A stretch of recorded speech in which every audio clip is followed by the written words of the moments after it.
कलौ शीघ्र फलप्रद। कलयुग में श्री आज भी रामचरितमानस के पाठ से, मूल पारायण से और विविध चौपाइयों का संपुट लगा करके आज भी आस्तिक हिंदू समाज में बहुसंख्यक लोगों के मनोरथों की पूर्ति केवल और केवल रामचरितमानस के पाठ से हो रही।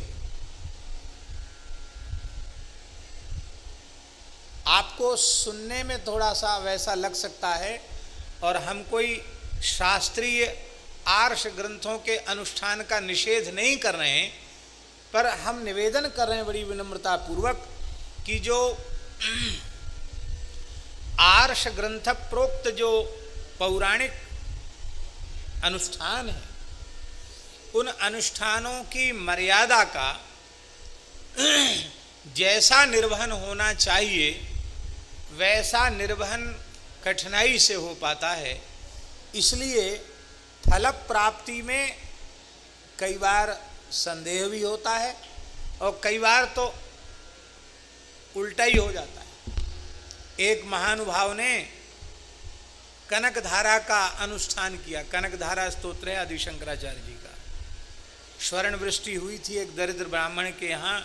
शंकराचार्य जी कहते भिक्षा के लिए गए तो वो ब्राह्मणी रोने लगी कि एक यति दंड लेकर भिक्षा के लिए आए और हम इतने दरिद्र हैं, निर्धन हैं कि हमारे घर में कई दिनों से अन्न का एक कण नहीं है, हम क्या दें।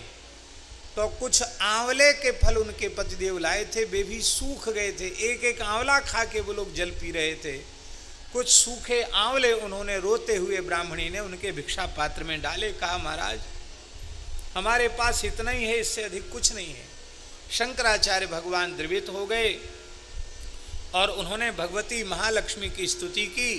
अंगम हरे पुलक भूषणमाश्रयंती भृंगांग देव मुकुलाभरणम तमालम अंगीकृताखिल विभूति रपांग लीला मांगल्यदास्तु मम मंगल देवताया मुग्धा मुहुर विदधति वदने मुरारे प्रेमत्रपा प्रणिहितानि गतागतानि मालादृशोर मधुकरीव महोत्पलेया सामे श्रियम दिशतु सागर संभवाया इत्यादि प्रकार से। विश्वामरेन्द्र पद विभ्रम दान दक्ष मानंद हेतुरधिकम मुरुविद्विषोपि ईशन्निषीदतु मे क्षणिवीक्षणार्धम मंदालसंच मकरालय कन्यकाया दद्यादयानुपवनो द्रविणाम्बुधारा मस्मिन् किंचन विहंग शशौ विषण्णे दुष्कर्म घर्म मपनीय चिराय दूरम नारायण प्रणयिनी नयनाम्बुवाह। अद्भुत है शंकराचार्य भगवान के श्लोक स्तोत्र, तो क्या कहना। भगवान शंकराचार्य ने भगवती लक्ष्मी की प्रार्थना की। लक्ष्मी जी प्रकट भई और स्वर्ण के आंवलकों की, सोने के आंवला उस ब्राह्मण के घर में बरसे। परिपूरित हो गया। उसकी दरिद्रता का कई पीढ़ियों तक के लिए नाश हो गया, ब्राह्मण की दरिद्रता का। तो बड़ा प्रभावी स्तोत्र है शंकराचार्य कृत श्री कनक धारा। एक महान भाव ने हमसे पूछा कि अनुष्ठान करें कनक धारा का। हमने की करो।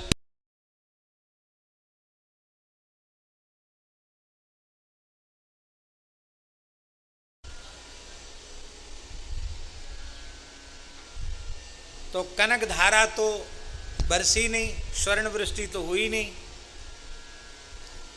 उसी अनुष्ठान की पूर्ति में एक कार्य में वो सब लोग गए। कुछ भूमि का कार्य था, तो वो जो लोग कब्जा किए हुए थे उन्होंने पत्थर बरसाए, गाली और पत्थर। तो जितने बेचारे अनुष्ठान में बैठे थे लंबे, वो सब के सब 21 दिन का अनुष्ठान था शायद।